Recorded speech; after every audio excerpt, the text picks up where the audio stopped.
দেশ ভারতের সাবলেট কলোনির মতো আমরা ছিলাম। এখানে কোনো আমাদের অর্থনৈতিক স্বাধীনতা ছিল না, আমাদের এখানে রাজনৈতিক নিপীড়ন ছিল এবং আমাদের এখানে সাংস্কৃতিক গোলামি ছিল। আমাদের এই দেশে তারা যে সংস্কৃতিকে প্রমোট করেছিল সেটা ছিল কলকাতার সংস্কৃতি, সেটা ছিল দাদাদের সংস্কৃতি। এখানকার যে মাটি ও মানুষের যে সংস্কৃতি ছিল সেগুলোকে সবসময় আদারিং করা হয়েছে, সেগুলোকে সবসময় মার্জিনালাইজ করা হয়েছে এবং সেগুলোকে সবসময় ক্রিমিনালাইজ করা হয়েছে, সেগুলোকে সবসময় প্রবলেমেটাইজ করা হয়েছে।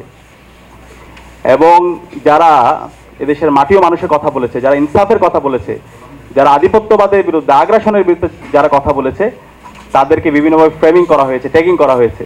এবং এক্ষেত্রে আমরা দেখতে পেয়েছি ছাত্র শিবির বলে তাকে ট্যাগিং করা হয়েছে এবং শিবির সেই ট্যাগিং এর মাধ্যমে তাকে হত্যা করাকে বৈধতা দেওয়া হয়েছে এবং সেই বৈধতা উৎপাদন করা হয়েছিল শাহবাগের মাধ্যমে। এবং এই শাহবাগের বিরুদ্ধে যিনি কথা বলেছেন, যিনি পুরো প্রজন্মকে রাস্তা দেখিয়েছেন, তিনি হচ্ছেন আমাদের শ্রদ্ধাভাজন ডক্টর মাহমুদুর রহমান। আমরা স্যারকে আন্তরিকভাবে মোবারকবাদ জ্ঞাপন করছি এবং এই জুলাইয়ের প্রজন্ম, পুরো প্রজন্ম আজীবন আমরা মাহমুদুর রহমান স্যারের যে কন্ট্রিবিউশন সেটা আমরা শ্রদ্ধার সাথে স্মরণ রাখবো।